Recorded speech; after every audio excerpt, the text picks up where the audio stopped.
A little girl getting called fast and grown is the equivalent of being called a slut.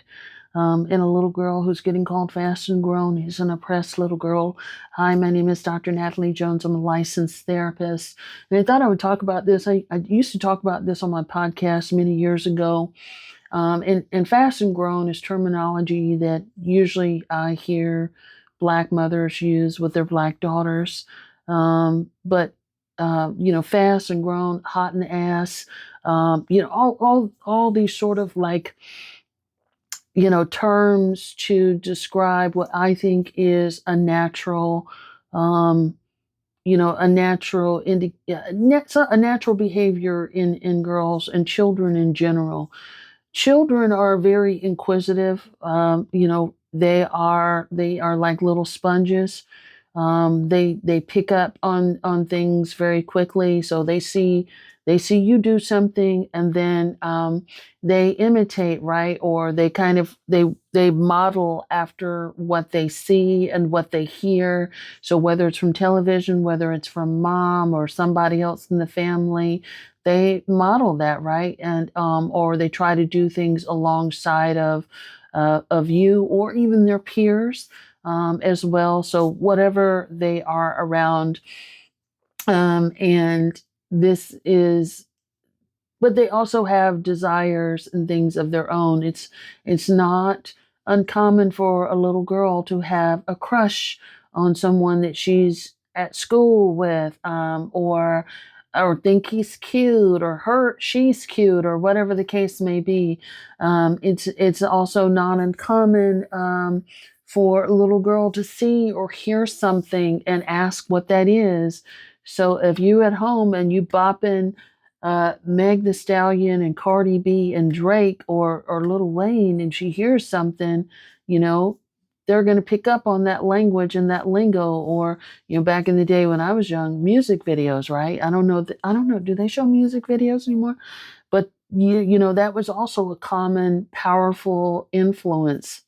But not only that, um, I remember when I was young in school. I was in like first or second grade. I was on the playground with a group of girls, and we're just hanging out, doing our thing.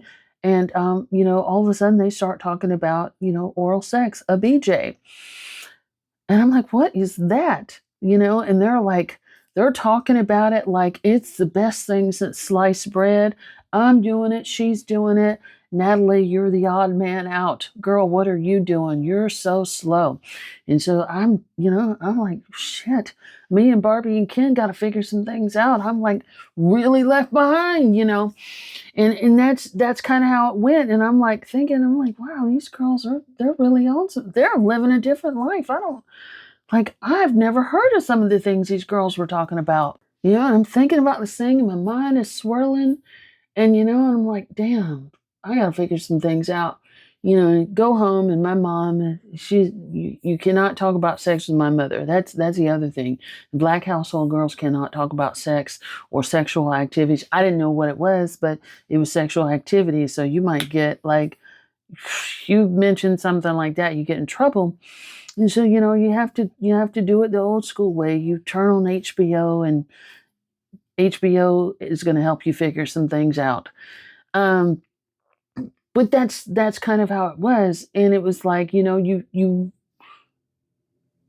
say all that to say that's a common story where children can't go home, and they can't, little girls especially, can't go home and they can't talk to their mothers about the things that they hear, the things that are being said and done are modeled for them or encouraged or pressured to them at school. Because a lot of cues that kids pick up are from other kids at a very early age, especially when it's not coming from home, right? Home or school, because that's where kids spend the most time. But if you have parents that are like, little girls should be, uh, servants, they should be seen and not heard, you don't feel safe going home to ask questions. Safety should always be in your home.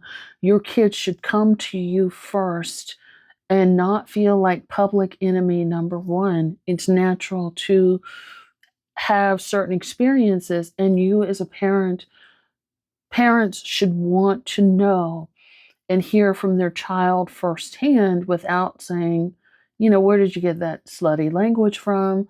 You're dirty, you're fast, you're doing too much. I'm going to have to beat that out of you. I'm going to have to discipline those things out of you, or I have to call you out of your name and embarrass you in front of everybody else by saying you're fast, you're grown, you're hot in the butt. And kids, they ask a lot of questions. They have a lot of questions, especially as soon as they learn about sex, babies, and things like that. They have questions. Home is where they should learn their first lesson, because how you teach your kids about sex and sexuality will have a lifelong impact on that. Whether you realize it or not, it will influence how your child shows up in dating. Because if a child can ask their parents questions or have good communication there, how do you think they're going to communicate when they have a sexual partner and something goes on there that they can't communicate about, or they don't want to be perceived as being stupid or being a slut or being, whatever the case may be, right? But also too, if your first bully is your parents, that's going to shape the type of people that you normalize in your life. It's also going to influence how you're able to sort of speak up for yourself and just speak to people in general, and just how you feel about yourself. Because I think the other thing, when a little girl's called fast and grown, they're shamed over their bodies, they're shamed over who they are. And so they learn very quickly that they don't have personal autonomy over their own body. You've just made a judgment. You've just called them out of their name. There's something wrong with them, right? That's what doing that makes them believe. Not to mention that kind of folds into the stereotype of black girls already. Black girls are already seen, are already made to perceived as being overtly sexual, overtly voluptuous. Their bodies are so big and thick, so they're overtly sexual human beings. All of them, they're just sex fanatics, right? That is a large negative presumption that's put out there, and that that breeds a lot of contempt and a lot of brutality towards a black girl's body already, or just who she is in general, that she can only be used or only be seen as a sexual object, a fetish, something that I can explore with sexually and nothing more. And so those names and things like that already, that the kind of stuff does that damage and continues to perpetuate the narrative that they are bad or dirty for having, questions or wanting to do things that their friends are doing that they may not understand the impact. But really, what it should be should be a teachable moment. It should be some a conversation or two or to three or even 10 or 20, how many ever. It should be a place where she gets to ask you questions and get guidance from you. But most importantly, it should be a place where she's made to feel seen and safe about asking about her crush or a kiss or sex or dating or curiosity or all of those things without being shamed in her home. And remember,